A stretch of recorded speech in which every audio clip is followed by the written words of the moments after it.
یہ بات ہمیں بتاتا ہے کہ عیسیٰ علیہ السلام کو ایک کتاب دی گئی تھی جس کا نام انجیل تھا. اب عیسائی پولوس کے خطوط کو انجیل کہہ کے ہم سے منوا رہے ہوتے ہیں، تو پولوس کے خطوط کہاں سے انجیل آ گئے؟ تو یہ 4 انجیلیں بھی متی، مرکز، لوکا نے لکھی ہے نا، اور عیسیٰ علیہ السلام نے ان کو لکھنے کا کوئی حکم بھی نہیں دیا، نہ ہی انجیل میں ایسا کہیں پہ موجود ہے. تو ان کی جو اصل انجیل تھی وہ کہاں گئی؟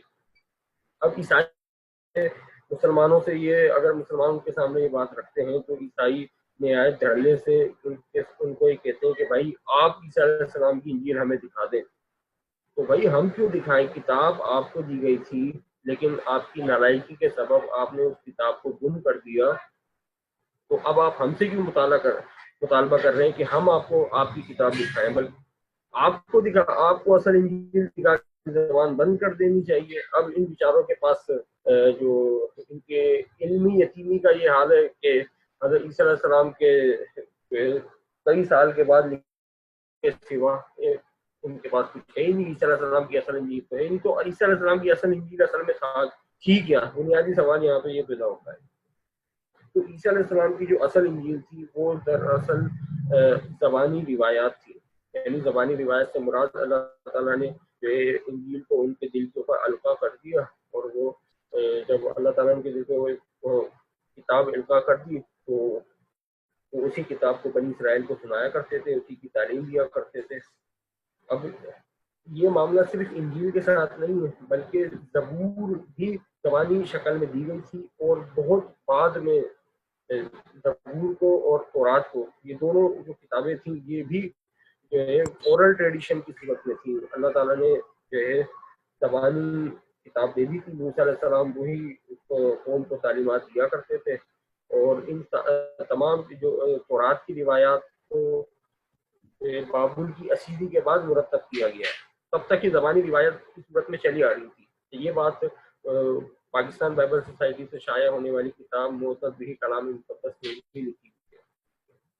تو جس طریقے سے تورات زبانی روایات تک عرصے تک چلتی رہی، تو عیسیٰ علیہ السلام کی جو انجیل تھی وہ بھی زبانی روایت پر مشتمل تھی، اور وہ لوگوں کو وہی کلام سنایا کرتے تھے. مرکز کے اندر بار بار عیسیٰ علیہ السلام کی اصل انجیل کا ذکر ملتا ہے کہ وہ فرماتے ہیں کہ جو میری انجیل کی خاطر جو چھوڑے گا وہ 100 گنا پائے گا، جو انجیل کی خاطر کو اٹھائے گا وہ زندگی ملے گی وغیرہ. اس طرح کے مفہوم ملتے ہیں ان کی کلام مبارک سے. تو وہ روایات جو تھی عیسیٰ علیہ السلام کے رفع آسمانی کے بعد بھی معاشرے کے اندر موجود تھیں. ان کے شاگرد اسی انجیل کے اوپر عمل پیرا تھے جو ان کو زبانی صورت میں دیکھے گئے تھے. لیکن حضرت عیسیٰ علیہ السلام کے رفع آسمانی کے 40 سال کے بعد یروشلم میں بغاوت ہو گئی. 66 عیسوی کے اندر یہودیوں نے بغاوت کر دی رومیوں کے خلاف، اور 4 سال تک یہودیوں کی بغاوت اور یہ جنگ جاری رہی. بالآخر 70 عیسوی کے اندر رومیوں نے فلسطین کے اوپر یہودیہ کا علاقہ تھا جہاں پہ یروشلم واقع تھا، وہاں پہ چڑھائی کر دی، اور وہاں پہ تمام لوگوں کو جو ہے انہوں نے قتل کر دیا. اچھا، اب وہاں پہ جو حریت پسند تھے یروشلم کے اندر جو باغی تھے، ان کا جو بنیادی علاقہ تھا، یعنی جہاں سے بغاوت کی تحریریں ہوتی تھی، وہ تھا گلیل کا علاقہ، جہاں پہ عیسیٰ علیہ السلام منادی کیا کرتے تھے. ابھی جب ہم آگے بائبل کا جغرافیہ دیکھیں گے تھوڑا سا، وہاں پر بھی یہ بات آ جائے گی.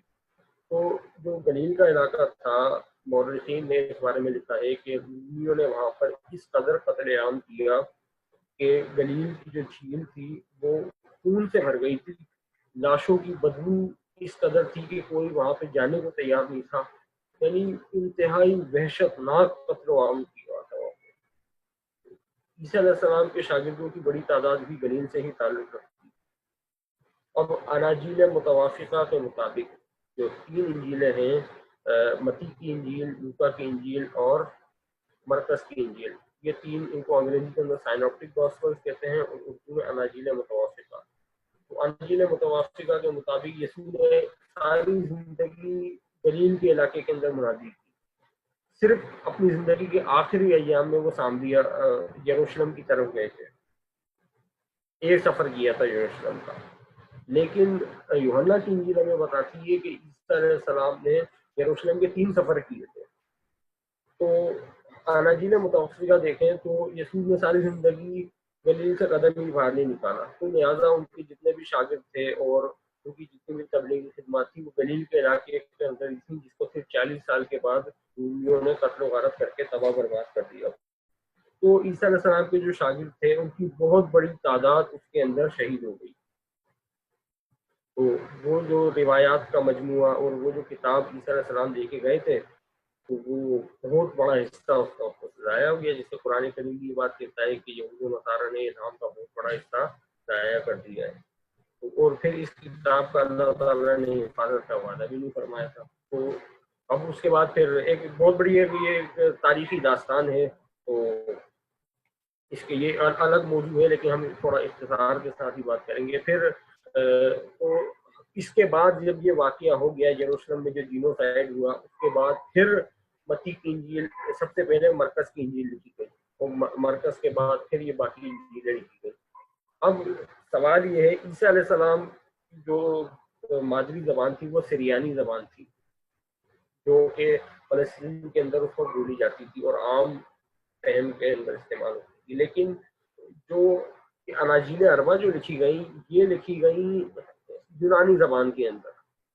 تو یعنی اگر بھلے اس میں اگر ہم یہ بات تسلیم بھی کر لیں، جیسا کہ عیسائی ہمیں باور کراتے ہیں کہ یہ لکھنے والے حضرت عیسیٰ علیہ السلام کے شاگرد تھے، تو اگر ہم یہ بات تسلیم کر بھی لیں تو شاگرد تو سریانی زبان بولتے تھے، اور جو ہے اور وہ لکھنے کا تو بارے میں تصور نہیں کیا جا سکتا، کیونکہ زیادہ تر لوگ جو تھے عیسیٰ علیہ السلام کے شاگردوں میں وہ گلیل کے مشیرے تھے یا بالکل غریب قسم کے لوگ تھے جن کو پڑھنا لکھنا نہیں آتا تھا۔ تو وہ اس وقت کی انٹرنیشنل زبان جو یونانی تھی وہ نہ بول سکتے تھے نہ وہ لکھ سکتے تھے، اور ایسی کوئی روایت بھی نہیں ملتی کہ وہ یونانی بولتے تھے۔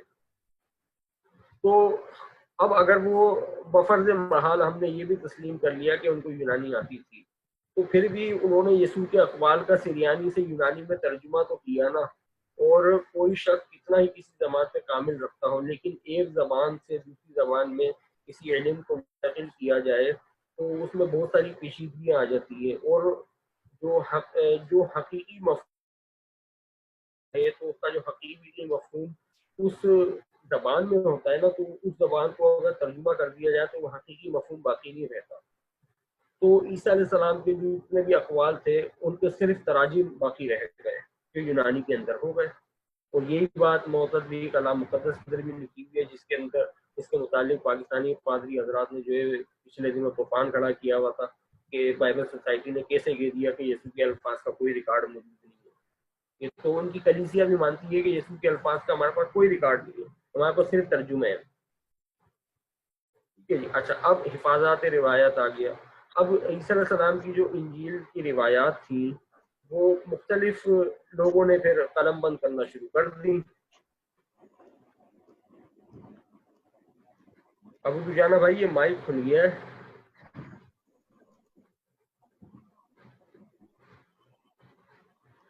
تو عیسیٰ علیہ السلام کی جو نقل کردہ روایات تھی وہ لوگوں نے لکھنا شروع کر دی۔ تو اس حوالے سے اب جو سچے لوگ بھی لکھ رہے تھے، جھوٹے لوگ بھی لکھ رہے تھے، تو اس قدر تحریریں لکھی گئیں کہ التباس پیدا ہو گیا کون سی سچی ہے کون سی جھوٹی۔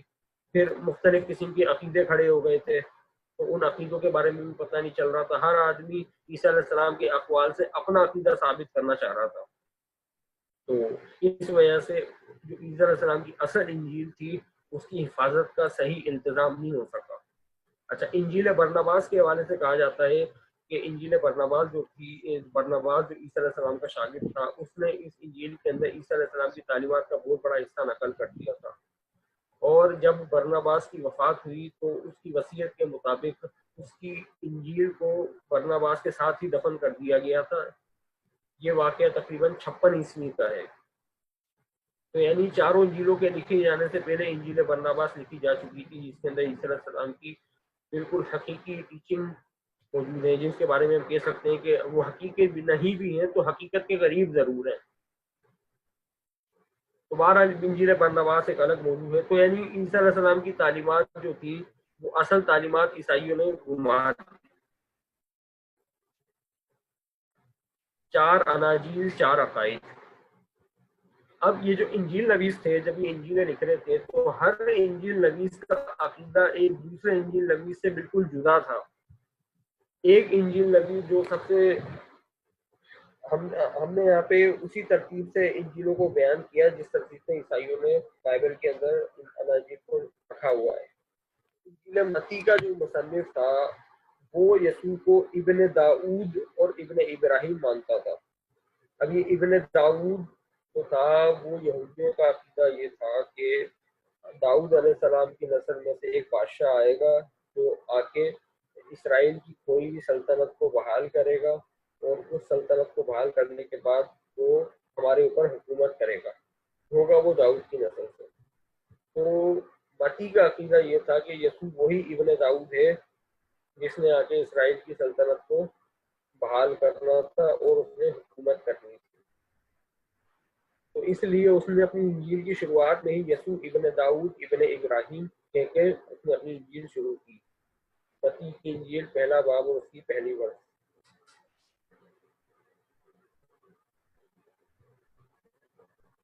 اچھا اب اس کے بعد پھر آ جاتی ہے انجیل مرقس.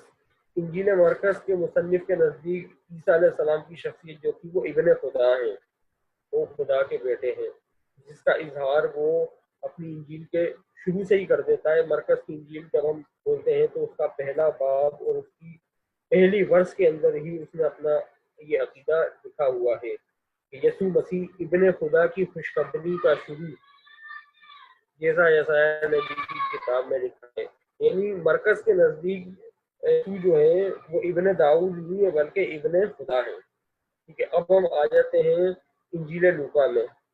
تو انجیل لوکا کے نزدیک عیسیٰ علیہ السلام جو ہے وہ اسرائیل کے منجی ہیں, یعنی اسرائیل کو نجات دینے والے ہیں. یعنی عیسیٰ علیہ السلام جن حالات کے اندر دنیا میں تشریف لائے تو اس کو بنی اسرائیل جو تھے وہ رومیوں کے غلام تھے اور فلسطین کے اوپر رومیوں کا قبضہ تھا. تو یہودیوں کو انتظار تھا کہ ہمارا منجی آئے گا, ہمارا المسیح آئے گا تو آ کر ہمیں رومیوں کی غلامی سے نجات دے گا.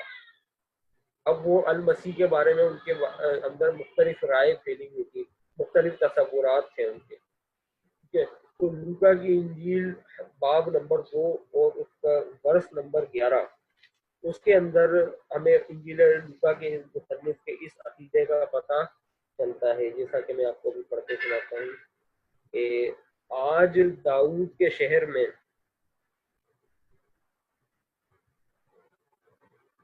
آج داؤد کے شہر میں تمہارے لیے ایک منجی پیدا ہوا ہے, یعنی مسیح خداوند. دیکھیں منجی یعنی نجات دینے والا. اچھا آگے دوسرا باب اور اس کی 30ویں ورس. تو 30ویں ورس کے اندر یہ لکھتا ہے کیونکہ میری آنکھوں نے تیری نجات دیکھ لی ہے.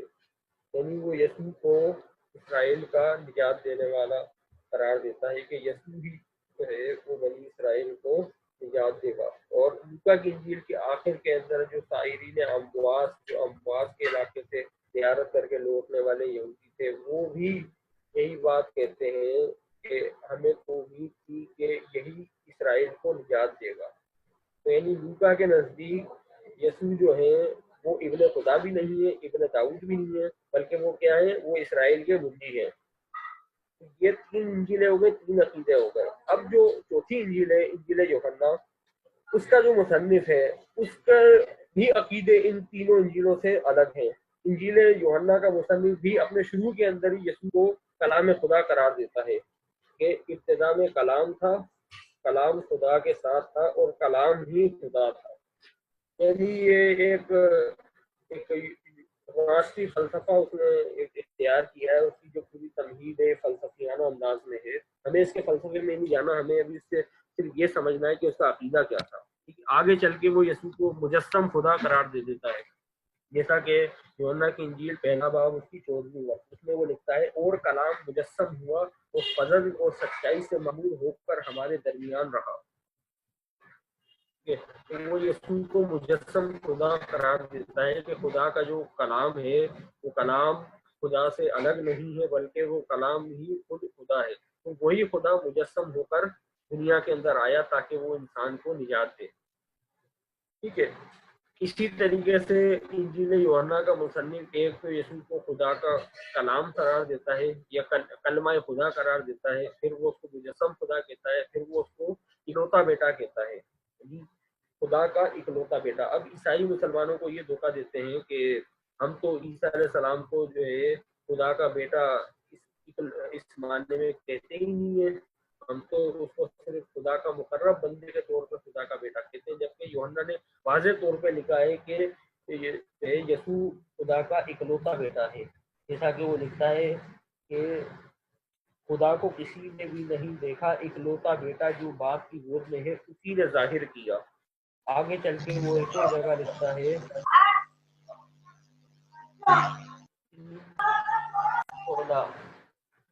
کہ کیونکہ خدا نے دنیا سے ایسی محبت رکھی کہ اس نے اپنا اکلوتا بیٹا بخش دیا تاکہ جو کوئی اس پہ ایمان لائے ہلاک نہ ہو۔ تو یہ اکلوتا بیٹا جو ہے کنگ جیمز ورژن کے اندر اس کو بیگوٹڈ سن کہا ہے، یعنی بیگوٹڈ وہ ہوتا ہے جو مرد اور عورت کے ملاپ کے نتیجے میں فطری طریقے سے پیدا ہو۔ تو یعنی ان کے نزدیک خدا نے نعوذ باللہ مقدسہ مریم کے ساتھ مثال کیا اور اس کے نتیجے میں یسوع کی پیدائش ہوئی۔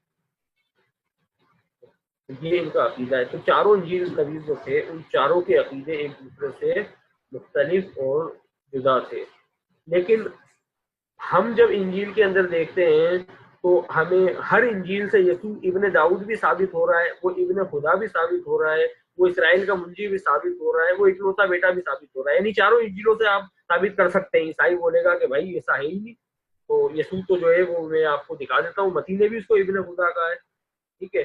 تو اب آ جاتے ہیں ہم اس سوال کے جواب میں۔ تو جب ان چاروں اناجیلوں کو کلیسیا نے بطور مقدس کلام منتخب کر لیا، تو مقدس کلام کے طور پر منتخب کرنے کے بعد کلیسیا نے اس کے اندر پھر آپس میں باہمی تطبیق دینے کے لیے ہیر پھیر کرنا شروع کر دی اور جگہ جگہ اس میں انہوں نے چینجنگ کی۔ یعنی یہ انجیلیں جو ہمارے ہاتھ میں ہیں، جس صورت میں لکھی گئی تھی نا، یہ آج اس صورت میں ہمارے پاس نہیں ہے۔ یہ معتزلی کلام مقدس نامی کتاب کے جو بائبل سوسائٹی کی طرف سے شائع ہوئی ہے اور چرچ کی معتبر ترین کتابیں، اس کے اندر بھی اس بات کا اقرار کیا گیا ہے۔ جیسے میں آپ کو پڑھ کے سناتا ہوں۔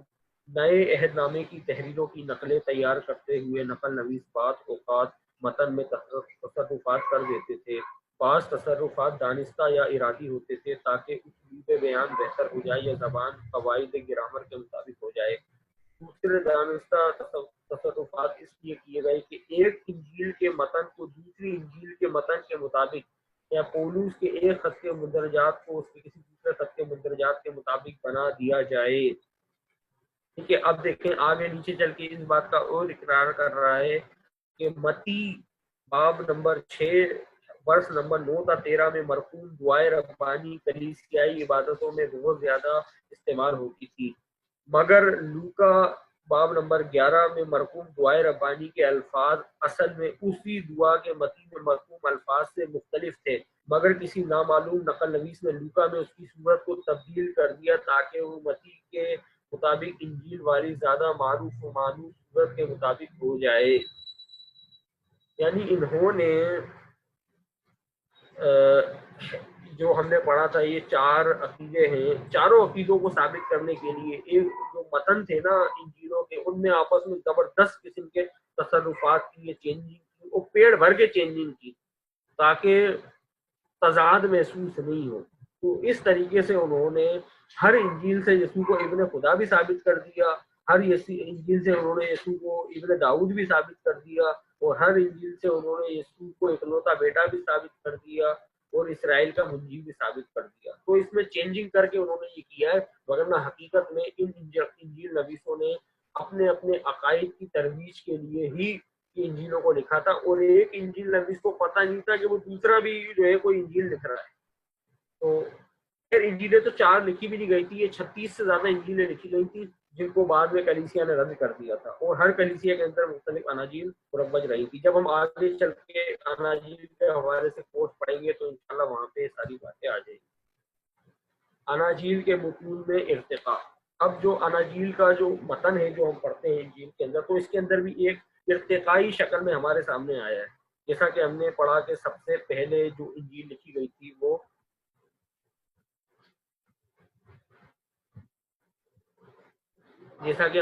سب سے پہلے جو انجیل لکھی گئی تھی وہ مرکز کی انجیل لکھی گئی تھی. اب ہم مرکز کی انجیل کا اختتام دیکھ لیتے ہیں. تو مرکز کی انجیل کے اختتام کے اندر یسوع ایسی کوئی بات نہیں کہتے شاگردوں کو. تو وہ یہ کہتے ہیں کہ تم بس ہر جگہ تمام دنیا میں جا کر خلق کے سامنے انجیل کی منادی کرو. تمام دنیا میں جا کر خلق کے سامنے انجیل کی منادی کرو. وہ یہ بات کہتے ہیں. یعنی اس وقت تک تثلیث کا عقیدہ عام نہیں ہوا تھا. جب یہ مرکز یہ انجیل لکھ رہا تھا تو اس وقت تک باپ بیٹے روح القدس یہ جو تثلیث ہے اس کا عقیدہ عام نہیں ہوا تھا. لیکن جب متی اپنی انجیل لکھ رہا تھا تو متی اس عقیدے کے اوپر ایمان رکھتا تھا، باپ بیٹے روح القدس کے عقیدے پہ. تو لہٰذا اس نے اپنی انجیل کے آخر میں جب یسوع آسمان پہ تشریف لے کے جا رہے تھے تو اس انجیل کے آخر میں اس نے یہ بات لکھ دی کہ یسوع نے پاس آ کر ان سے کہا کہ آسمان اور زمین کا کل اختیار مجھے دیا گیا ہے، بس تم جا کر سب قوموں کو شاگرد بناؤ تو ان کو باپ بیٹے اور روح القدس کے نام سے بپتسمہ دو. پاکستان بائبل سوسائٹی کی طرف سے شائع ہونے والی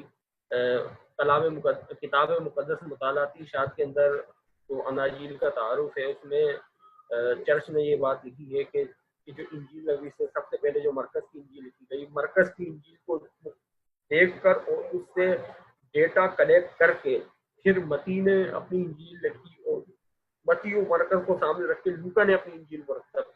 مرکز کی انجیل تو خیر سب سے آخر میں لکھی گئی ہے. تو اب یہاں پہ سوال یہ پیدا ہوتا ہے کہ جو بات مرکز کو نہیں معلوم وہ متی کو کیسے پتہ چل گئی؟ مرکز کہہ رہا ہے کہ یسوع نے کہا کہ تمام خلق میں جا کے انجیل کی منادی کرو، وہاں پہ انجیل کی منادی کا حکم دے رہے ہیں، اور متی کہہ رہا ہے کہ باپ بیٹے روح القدس کی منادی کرو. تو یعنی متن کے اندر ایک ارتقا ہو گیا ہے. یعنی جو بات مرکز جس سے واقف نہیں ہے متی اس سے واقف ہے. اسی طریقے سے یہودا اسکریوتی کا قصہ ہے جو بائبل کے اندر جو عیسائی جس کو اپنا سب سے بڑا دشمن سمجھتے ہیں، اس کا گناہ اتنا بڑا تھا کہ یسوع کا خون بھی اس کو معاف نہیں کر سکتا. تو یہودا اسکریوتی کا قصہ بھی اسی طریقے سے ہے کہ ابتدا میں یہودا کی شخصیت پہ اتنا کیچڑ نہیں ہے جتنا کیچڑ اس وقت لگ جاتا ہے جب چوتھی انجیل میں ہم پہنچتے ہیں. اور چوتھی انجیل والا تو یوحنا کے لیے اپنی آنکھوں میں جو ہے خون اتار کے رکھتا ہے. تو خیر یہودا اسکریوتی کا قصہ ایک بڑا ہے، اس کی مثال پہ اگر ہم دیں گے تو بہت زیادہ وقت لے لے گا وہ. اچھا، اسی طریقے سے انجیل مرکز کے اندر اور متی کے اندر جو یسوع مسیح اور فریسی کا مکالمہ ہے، تو مرکز کے اندر یعنی یہ مکالمہ بھی چلے ہم پڑھ کے دیکھ لیتے ہیں. مرکز کی انجیل کا 12واں باب اور اس کی 34ویں ورس. تو اس کے اندر فریسی ایک فریسی یسوع مسیح کے پاس آتا ہے اور ان سے پوچھتا ہے کہ سب حکموں میں اول کون سا ہے؟ تو عیسیٰ علیہ السلام اس کو کہتے ہیں کہ اے اسرائیل سن، خداوند ہمارا خدا ایک ہی خدا ہے، تو تو خداوند اپنے خدا سے اپنے سارے دل، اپنی ساری جان، اپنی ساری عقل اور اپنی ساری طاقت سے محبت رکھ. دوسرا حکم یہ ہے کہ تو اپنے پڑوسی سے اپنے برابر محبت رکھ، ان سے بڑا کوئی حکم نہیں. تو فقیر نے اس سے کہا کہ استاد بہت خوبصورت، سچ کہا، وہ ایک ہی ہے اور اس کے سوا کوئی ہے ہی نہیں، اور اس سے ساری دل اور ساری عقل اور ساری طاقت سے محبت رکھنا، اپنے پڑوسی سے اپنے برابر محبت رکھنا سب سو ختمی قربانیوں ذریعے سے بڑھ کر ہے. یعنی جب لیکن اسی مکالمے کو جب ہم متی کی انجیل کے اندر پڑھتے ہیں تو متی اس کو اس طریقے سے پریزنٹ کرتا ہے کہ وہ فریسی جو ہے وہ یسوع سے لڑنے کے لیے آیا تھا. اب یہاں پہ مرکز کی انجیل کے اندر جب فریسی ان کو جواب دیتا ہے تو جب یسوع فریسی کو جواب دیتے ہیں تو فریسی ان کو اپریشیٹ کرتا ہے، ان کی تعریف کرتا ہے. اور مرکز کی انجیل کے اندر وہ ان کا کوئی امتحان لینے نہیں آیا تھا، وہ صرف ایسے ہی ان سے پوچھنے کے لیے آیا تھا. لیکن جب وہ اتنا حکیمانہ جواب دیتے ہیں کہ پوری تورات کو اس کے اندر بند کر دیتے ہیں تو فریسی ان کی تعریف کرتا ہے کہ انہوں نے تو بڑا زبردست حکیمانہ جواب دیا. لیکن متی جب اس قصے کو لکھتا ہے تو پورا سیناریو چینج ہو جاتا ہے، وہ بالکل ایسا کلیش کی صورتحال بنا دیتا ہے. تو یہ جو کلیش کی صورتحال ہے یہ انجیل کے متن کے اندر ایسا ارتقا ہے جو عام طور پہ عام قاری کو نظر نہیں آتا. ٹھیک ہے، اسی طریقے سے جب ہم پطرس مرکز کی انجیل کا 8واں باب 29 ورس اس کے اندر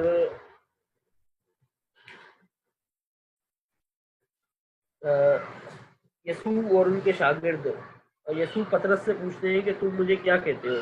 تو پطرس ان کو کہتا ہے کہ تو مسیح ہے۔ اب جو ہے مسیح کا ہونا جو ہے کوئی مسئلہ ہی نہیں تھا، یسوع یقیناً المسیح ہے۔ لیکن اسی واقعے کو جب متی لکھتا ہے تو متی کہتا ہے کہ پطرس کہتا ہے کہ تو زندہ خدا کا بیٹا ہے۔ تیسرا انجیل نویس کچھ اور کہانی لکھ رہا ہوتا ہے۔ تو یعنی یہودی علم الکلام کے اندر المسیح کے معنی کبھی بھی زندہ خدا کے بیٹے کے نہیں تھے، تو لہٰذا یہ دو پیراللز تو ہو نہیں سکتے۔ تو یعنی پطرس مرکز کے اندر جو مقدس پطرس ہے وہ یسوع کو المسیح کہہ رہے ہیں، لیکن متی اسی پطرس جو ہے اپنی انجیل کے اندر یسوع کو خدا کا بیٹا قرار دے دیتا ہے۔ اچھا، تو یہ اس طرح کے اور بھی بہت سارے اناجیل کے اندر ارتقائی مراحل متن کے اندر ارتقاء موجود ہے۔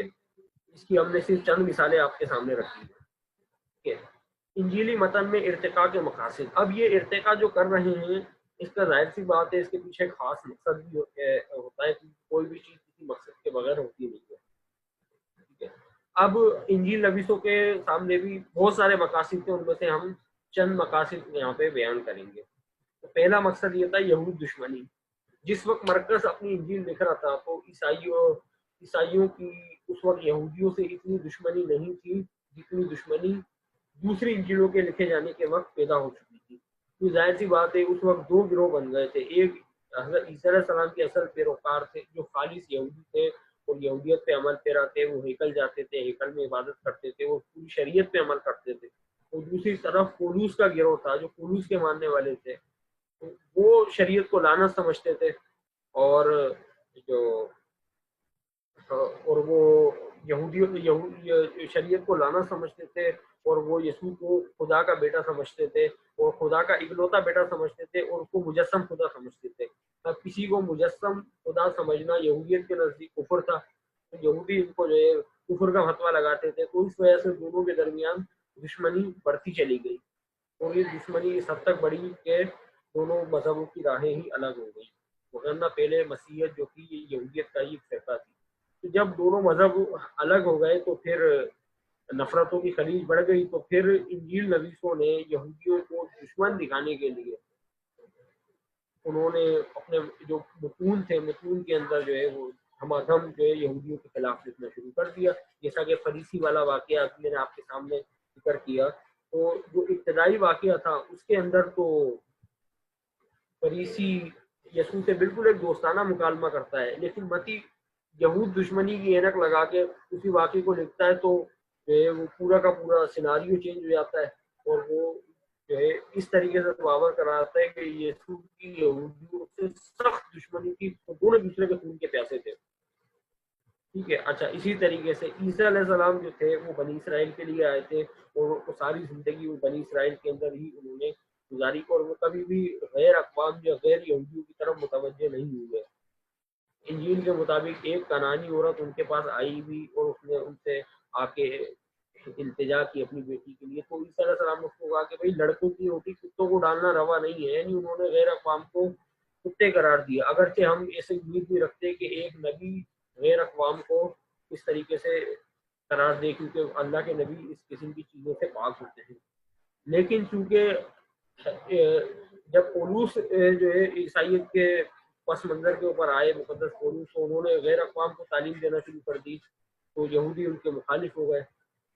تو کیونکہ یہودی جو تھے وہ غیر اقوام کو اتنی آسانی سے اپنے اندر قبول نہیں کیا کرتے تھے۔ یہ بھی ایک موضوع ہے، اب اس کے اوپر آگے چل کے ڈسکس کریں گے۔ تو اناجیل کے اندر جو یہودی، اناجیل کے لکھنے والے بھی یہودی تھے، تو یہودیوں کی ان تحریکوں کے اندر عیسائیوں نے بعد میں تبدیلیاں بھی کی، اور جو وہ انجیل نویس جو غیر یہودی تھے جیسے لوکا ہو گیا اور مرکس ہو گیا، یہ دونوں گریک تھے دونوں، تو ان دونوں نے یسوع کو غیر اقوام سے منوانے کے لیے انہوں نے بھی